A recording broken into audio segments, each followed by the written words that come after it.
সারাদিন মন চায় শুয়ে বসে কাটিয়ে দিই, তাতে কি হবে? সারাদিন যদি শুয়ে বসে কাটিয়ে দিই তাতে নিজেরই ক্ষতি।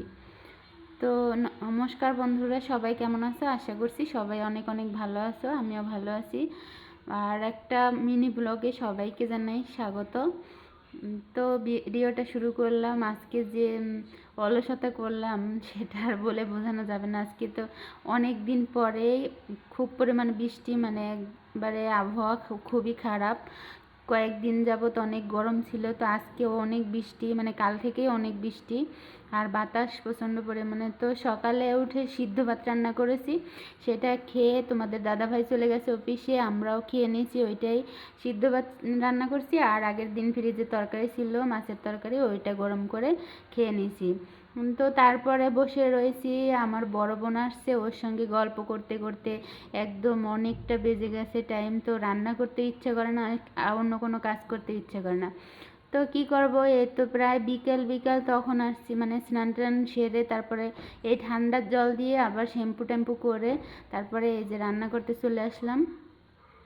তো দেখো এই যে আমার চুলগুলি এখনও ভিজা রয়েছে, তো চুলটা বাঁধা আছে। আর এদিকে স্নান করতে গিয়ে তারপরে আলু এবং ডিম সিদ্ধ করতে দিয়ে গেছিলাম, তো একবারেই দুইটা কাজ হয়ে যাবে, সেই জন্য যে তাড়াতাড়ি রান্না হবে সেই জন্য আলুটা একসাথে সিদ্ধ করতে দিয়েছি।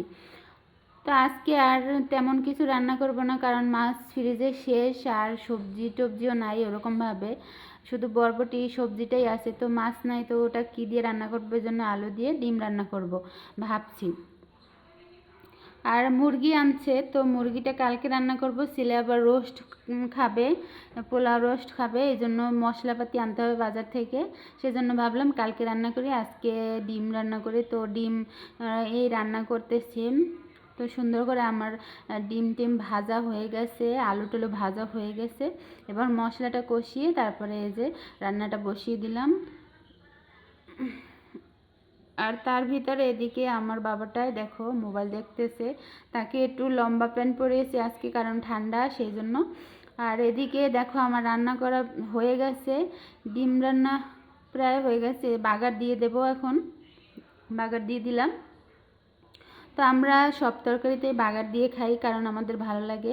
যদি বাগার না দিই তাহলে মনে হয় যেন তরকারিতে সম্পূর্ণ টেস্টটাই পাই না, এজন্য সব তরকারিতেই আমরা বাগার দিয়ে খাই। আমাদের কাছে ভালো লাগে, কারোর কাছে কেমন কী লাগে জানি না। সবাই এখন তো একবারে তরকারিটা বসিয়ে দেয়, তো আমাদের কাছে ওরকম ভালো লাগে না। আমরা গ্রাম বাংলায় বড় হয়েছি, মানে ওখানে রান্নাবান্নাই আমাদের কাছে বেশি ভালো লাগে, সেই জন্য আমরা এখনও বাড়ির মতো তরকারিতে বাগার দিয়ে খাই। তো এই তো তরকারিটা আমার হয়ে গেছে। আর সকালে আমরা দুধ রাখি রোজে, তো ওই দুধটা দিয়ে গেছে, সেটাই গরম করে নেব, ওটাই খাওয়া আজকে, ডিম দিয়ে আর দুধ দিয়ে খাওয়া। আমি তো একবারেই খাবো, মানে রান্না হলে আমি খাবো। তো আর রাতের বেলা বাবা ছেলে এটা দিয়ে খাবে, এই ডিমের তরকারি আর দুধ আছে সেটা দিয়েই খাবে। তো আমি রাতে আর খাবার খাবো না, হয়তো বা একটা রুটিও খেতে পারি। তো আজকের এই ভিডিওটা তোমাদের কেমন লাগলো অবশ্যই কমেন্টে জানিও আমাকে। আর ভালো লাগলে অবশ্যই লাইক কমেন্ট শেয়ার করো, আর তোমাদের ভালোবাসা দিয়ে অনেক অনেক বেশি করে আমার রান্না কমপ্লিট। সবাই তাহলে ভালো থাকবে, সুস্থ থাকবে। আবার আর একটা নতুন ব্লগে তোমাদের সাথে কথা হবে।